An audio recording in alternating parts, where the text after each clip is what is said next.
What's up everybody, welcome to Fix It With Fusco. My name is Keith. Today's video, we're going to look at this electricity meter and how to get a meter reading.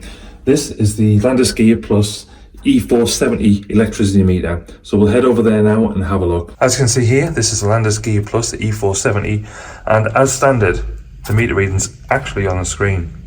But if that's too dark for you, so if you're in a downstairs cupboard like this and there's no light at all, what you need to do is press the A button, then the screen will have all of these come up as like a zero kind of thing, dialed off.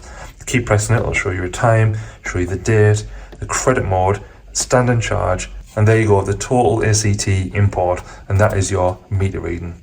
So again, if you need to go through, you can just press this button all the way around, and it keeps cycling things, and you go to this, the total ACT import, that's the meter reading.